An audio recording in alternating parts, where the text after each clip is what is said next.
Welcome back to my another video.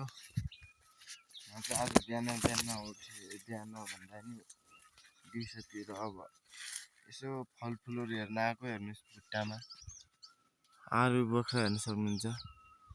साना साना छन्। यता किम पनि पाकेको रहेछ। हेर्नुहोस् त किम पनि पाकेको रहेछ। अब म चाहिँ यो खान खोज्छु। किम अप्ठ्यारो रहेछ त्यो बाटो पनि रहेछ। त्यतिकै तन्नेले सक्नुहुन्छ। अनि पाक्यो हामीले यो हेर्न सक्नुहुन्छ। माथिदेखि बुट्टा माथि रहेछ। उता माथि आलु बोक्रा पनि सक्नुहुन्छ।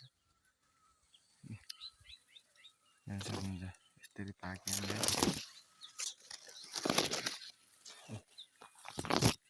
गाइस हेर्न सक्नुहुन्छ। एउटा छ गाइस किरा लाग्यो जस्तो लाग्यो।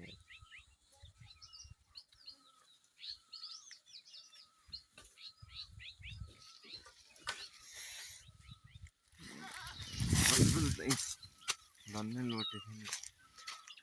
फलफुल त यहाँ कठिन पर्छ गाइस। फलफुल खाने मान्छे नभएर गाइस भन्छ माथि आलु बोक्रा हेर्नु न गाइस। बुट्टा बढी छन् क्या काँचा छन् भर्खरै पाक्दैछन्। किम पाकेर अब किम छ। अब मामाहरूतिर त फलफुलको कमी छैन गाइस। माथि यस्तरी पाक्यो किम पनि।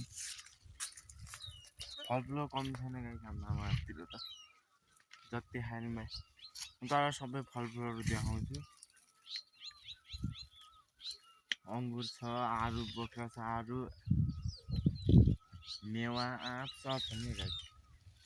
होइन कति ठुला ठुला दाना छन्।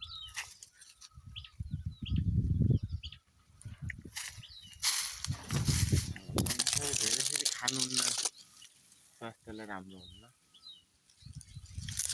किरा पनि हुन्छन् गाइस। ठुला ठुला दाना चाहिँ छन् हुन्छ।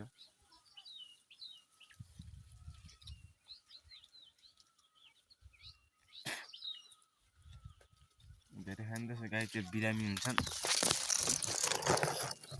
पखाला पनि लाग्न सक्छ गाई।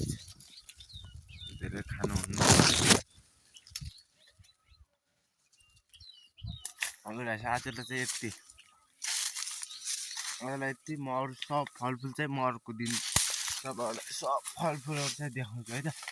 ठोक्यो गाइसहरू अरू सब फलफुल जे छन् मामा चाहिँ सब देखाउँछु तपाईँलाई।